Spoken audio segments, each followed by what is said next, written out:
American vice president JD. Vance വളരെ കൃത്യമായ ഒരു സ്റ്റേറ്റ്മെൻറ്റിലൂടെ ഇസ്രയേലിനെ താക്കീത് ചെയ്യുന്നു. ആ സ്റ്റേറ്റ്മെൻറ്റ് ഇതാണ്: ലോകത്തിന് മുഴുവൻ ഇസ്രയേലിനോട് പറയാനുള്ളത് ഇതാണ്, ഇസ്രയേൽ ആരാധകരോട് പറയാനുള്ളത് ഇതാണ്. ഇസ്രയേലിനെ എല്ലാ അർത്ഥത്തിലും പ്രോത്സാഹിപ്പിച്ച അമേരിക്ക പോലും ഏറ്റവും ഒടുവിൽ ഈ വാചകം പറയേണ്ടി വരുന്നു എന്ന് പറയുന്നിടത്താണ് ഇറാൻ്റെ ചെറുത്തുനിൽപ്പിൻ്റെ ഏറ്റവും മാസ്മരികമായ വിജയം. അദ്ദേഹം ഉപയോഗിച്ച വാക്കിതാണ്: you can kill your way out of security problem. എന്ന് വെച്ചാൽ നിങ്ങളാകെ ലോകത്ത് 9 മില്യൺ ജനങ്ങളോ മറ്റോ ആണുള്ളത്. അത്രയും ജനങ്ങൾക്ക് വേണ്ടി നിങ്ങളുടെ പരിസരത്തുള്ള എല്ലാ രാജ്യങ്ങളെയും സുരക്ഷാ കാരണങ്ങൾ പറഞ്ഞ് കൊന്നു തള്ളി മുന്നോട്ട് പോകാനാവില്ല, അതിനെ അംഗീകരിക്കാനാവില്ല. വളരെ കൃത്യമായ ജെ.ഡി. വാൻസിൻ്റെ വാക്കുകളാണ്. സ്വയം പ്രതിരോധിക്കാനുള്ള അവകാശം അതിർത്തികളിൽ മുഴുവൻ ബോംബിട്ട് നിങ്ങൾക്ക് നാളെ അവർ ശത്രുമാകുമെന്ന് പറഞ്ഞ് എല്ലാവരെയും കൊന്നു തള്ളാനുള്ള ലൈസൻസ് അല്ലെന്ന് പറയുന്നത് മിഡിൽ ഈസ്റ്റിലെ ആരുമല്ല. അതിന് ആംബിയറുള്ളവർ ഇപ്പോൾ ഇറാനിൽ മാത്രമേ ഉള്ളൂ, വേറെ എങ്ങൊന്നും ആരുമുണ്ടാവില്ല. ഇത് പറഞ്ഞത് ജെ.ഡി. വാൻസ് എന്ന അമേരിക്കയുടെ വൈസ് പ്രസിഡൻ്റാണ്. എന്ന് മാത്രമല്ല, ഇത് പറയാൻ പ്രേരിപ്പിച്ചത് ഒരു ധാരണാപത്രം, ഒരു മെമ്മോറാണ്ടം ഓഫ് അണ്ടർസ്റ്റാൻഡിങ് വളരെ കൃത്യമായി ഒപ്പിട്ട് ആ ഒപ്പിലെ മഷി ഉണങ്ങുന്നതിന് മുമ്പ് ലെബനനിലേക്ക് കടന്നു കയറി അവിടെ വീണ്ടും ആക്രമണം നടത്താനും അവിടെ ആക്രമണം നടത്തുമെന്ന് പ്രഖ്യാപിക്കാനുമുള്ള ഒരു ധൈര്യവും അല്ലെങ്കിൽ ആ നിലപാടും ആ വൃത്തികേടിനെയും ചോദ്യം ചെയ്തുകൊണ്ടാണ് ജെ.ഡി. വാൻസ് ഇത് പറഞ്ഞത്.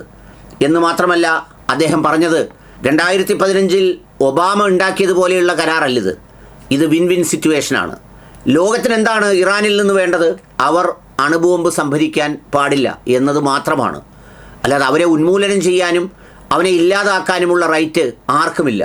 അതുകൊണ്ട് ഈ കരാർ ഒപ്പിട്ടിരിക്കുന്നത് അമേരിക്കൻ പ്രസിഡൻ്റാണ്. അമേരിക്കൻ പ്രസിഡൻറ്റിൻ്റെ ഈ കരാർ ഒരു പൊസിഷണൽ സ്ട്രെങ്ത് അമേരിക്കയ്ക്ക് നൽകുന്നുണ്ട്. അങ്ങനെ പുള്ളിക്ക് പറയാൻ പറ്റുള്ളൂ. അപ്പോൾ അതുകൊണ്ട് അതിനെ അനുസരിക്കാൻ ഇസ്രയേൽ തയ്യാറാകണം. രണ്ടാമത്തെ കാര്യം, warns Israel cabinet members against publicly attacking the Trump administration, nothing that Donald Trump is the only head of the state in the entire world currently sympathetic to Israel. He emphasized that Israel is heavily reliant on US support, stating that 2/3 of the defensive weapons protecting Israel over the last 3 months were provided by the United States. അല്ലയോ ഈ Israel ക്യാബിനറ്റിലുള്ള കുറച്ചുപേരുണ്ടല്ലോ, പരമവിദ്വേഷികളും പരമ വംശീയവാദികളുമായ ആളുകളോട് പറയുകയാണ്, നിങ്ങൾ മനസ്സിലാക്കേണ്ടത് നിങ്ങൾക്കെടുത്തൊടുക്കാനുള്ള കളിപ്പാവയല്ല American president. അമേരിക്കയെ നിങ്ങൾ പരിഹസിക്കുകയും കളിയാക്കുകയും ചെയ്യുമ്പോൾ കഴിഞ്ഞ ഈ 3 മാസങ്ങളിൽ ഇസ്രയേലിനെ സംരക്ഷിച്ച ആയുധങ്ങളിൽ 2/3 ഭാഗവും നിങ്ങൾക്ക് അമേരിക്ക തന്നതാണ്. ആ നന്ദി ഉണ്ടാകണം, ആ ഓർമ്മയുണ്ടാകണം. നമ്മളിലെ മലയാള സിനിമയിലെ ഡയലോഗ് പറഞ്ഞാൽ സ്മരണ വേണം. അത് മറന്ന് വളരെ പരസ്യമായി അമേരിക്കയെയും അമേരിക്കൻ ഭരണകൂടത്തെയും പരിഹസിക്കുകയും താക്കീത് ചെയ്യുകയും ചെയ്യുമ്പോൾ ഇങ്ങനെയാണ് ആ രാജ്യം നിലനിൽക്കുന്നത് എന്നുള്ള നല്ല ബോധം ഉണ്ടാകണം. പിന്നെ ഈ പറഞ്ഞ ബെയ്റൂട്ടിൽ നടത്തുന്ന ആക്രമണം, ആ ബെയ്റൂട്ടിൽ നടത്തുന്ന ആക്രമണത്തെ ഒരു കാരണവശാലും അംഗീകരിക്കാൻ കഴിയില്ല. ബെയ്റൂട്ടിൽ സിവിലിയൻ കാഷ്വാലിറ്റീസ് ഉണ്ടാകുന്നു, മനുഷ്യർ കൊല്ലപ്പെടുന്നു, ഒരു രാജ്യം തകരുന്നു. അത് മുഴുവൻ നിങ്ങളുടെ സുരക്ഷാ കാരണങ്ങളാണെന്ന് പറഞ്ഞ് അതിൻ്റെ അയലത്തുള്ള രാജ്യങ്ങളെ മുഴുവൻ കൊന്നുതള്ളാനും അല്ലെങ്കിൽ അവരെ ഉന്മൂലനം ചെയ്യാനും അനുവദിക്കാനേ ആവില്ലെന്നാണ് ജെ.ഡി. വാൻസിൻ്റെ പ്രസ്താവന. കൃത്യമാണ്, വളരെ കൃത്യമാണ്. അതായത് ഇസ്രയേലിൻ്റെ അതീശത്വവും മേധാവിത്വവും ഇനി അങ്ങനെ അംഗീകരിച്ചു കൊടുത്ത് അവർ ചെയ്യുന്ന എല്ലാ പ്രവൃത്തിക്കും അമേരിക്ക കുടപിടിച്ചു കൊടുത്ത് അടി മുഴുവൻ അമേരിക്കയും ലോകത്തുള്ള ജനങ്ങളും അനുഭവിക്കാൻ തയ്യാറല്ലെന്നുള്ള പശ്ചിമേഷ്യയുടെ ചരിത്രത്തിലെ ഏറ്റവും നിർണായകമായ ഒരു വഴിത്തിരിവിൻ്റേത് കൂടിയാണ് ഈ പ്രസ്താവന.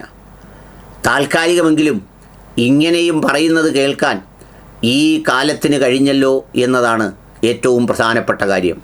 വിശുദ്ധ ഖുർആൻ പറയുന്ന കാലത്തെ കൊണ്ട് തന്നെ സത്യം, കാലമാണ് സാക്ഷി, കാലം തന്നെയാണ് കർമ്മഭൂവിൽ കരുത്തുള്ള കാര്യങ്ങൾ ചെയ്തു തീർക്കാൻ ഏറ്റവും പോകുന്നത്. അതേ കാലത്തെ സാക്ഷ്യപ്പെടുത്തുന്നു, അതേ കാലം കേൾക്കുന്നു ഈ വാക്കുകൾ.